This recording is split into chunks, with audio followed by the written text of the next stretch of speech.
Hello, my name is Corradini and I am the Artistic Director of Teatro Fisico, a new venue at the 2026 Edinburgh Fringe Festival located at Fruitmarket at 45 Market Street, Edinburgh. And today we're going to speak about another show, one of the 5 shows which will be staged in the venue, Mr. Jackpot. A show performed by Nike Redding, a formidable actor who's also involved in another 2 shows in the venue, Hamlet Prince of Sweden and Caligula. Now, this show, it's a show that I wrote in 2018 and with which we toured as a company, Corradini Teatro, pretty much all over Italy, France. It was also performed in UK, in London last year. And it's a show about gambling addiction, but at the same time is kind of an experiment, so to speak, because the trigger of writing the show was a video I watched on YouTube. The video, if I'm not mistaken, is titled "The Magic of Storytelling" or "The Power of Storytelling." And in this video, a Swedish marketing expert, I think is Swedish, was telling how you can create hormonal reactions. I'm not joking, this is what the video is about. Hormonal reactions within a spectator, depending on the type of story you're telling. Just to give you an example, if you are doing stand-up comedy and everybody's having a good time and laughing and so on, or comedy in general, well, basically within your body you tend to develop serotonin and dopamine, or the hormones linked to happiness in a way. But instead, if I show you a horror story, or I tell you a story which is really dark and full of fear and thriller and so on, in that case, your body would develop adrenaline. That's the first reaction. That's why I guess teenagers like horror stories a lot, and also cortisol.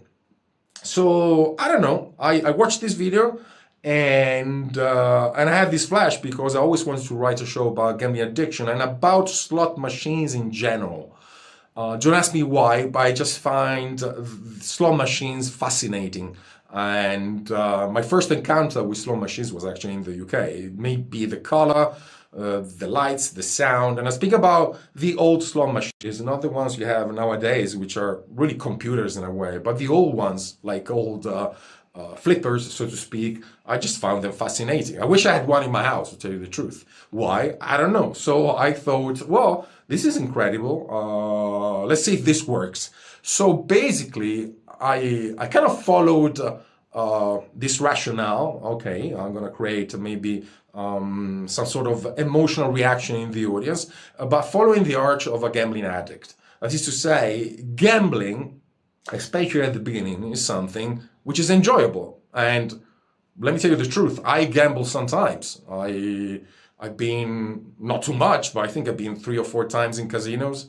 And at times I play the lotto, so I'm not here to patronize the word about gambling, or absolutely not. But really what I found fascinating is the fact that you can get hooked on that. And what kind of emotional voyage must somebody who's a gambling addict actually do in order to get hooked to gambling, which, by the way, is a terrible, terrible illness. And I'm not taking this lightly at all. Just to give you an idea, we actually had interviews with psychologists in Italy for about 1.5 years before we actually wrote the show, and we found out, we were told at least, that it is one of the addictions with the greatest rates of suicide, for example. And also, it seems to be the preferred addiction preferred by organized crime, because the gambling addict usually does not have a crime records, and that can be very, very useful. But I will not get into that. Let me speak about the show, but just to give you an idea that there's a lot of beef in the show, although it just lasts for 60 minutes. And so the show starts, I can tell you how it starts. It starts in a very non-theatrical manner. That is to say, with about a 10-minute long gig of stand-up comedy, but then it slowly transforms itself and it becomes a theatrical narration, and you follow the protagonist during his journey, which lasts for about 2 years. So that's it. I don't want to give you too much information about the show. But one thing we notice, I think in general, is and I'm saying this from the perspective of the audience.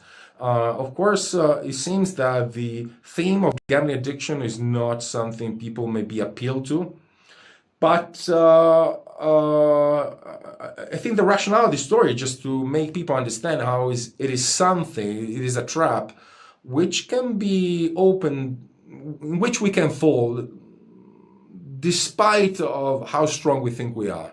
And I really wanted the audience to identify with the protagonist, and that's why we have this strong sort of comic introduction to the show. It is a physical theater show in the Lecoq tradition, so once again, and you can find the text of the show on Amazon as well. That's something we do for all of our shows. And on top of that, if you're interested, there is a 9-page long guide which actually guides the audience through the mechanism of the show and the storyline. I wrote that guide for professionals. In Italy, we actually tour with this show in hospitals and in settings which were particularly dedicated to gambling addiction in general, because it is a big problem in Italy.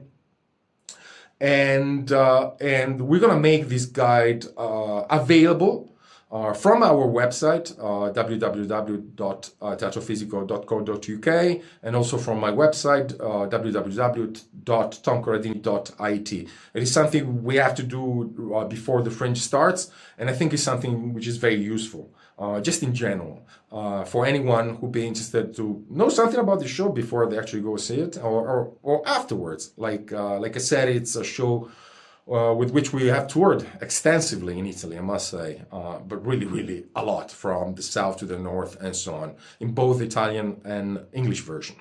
So have a look at the website, and thank you very much, and most of all, enjoy the Fringe.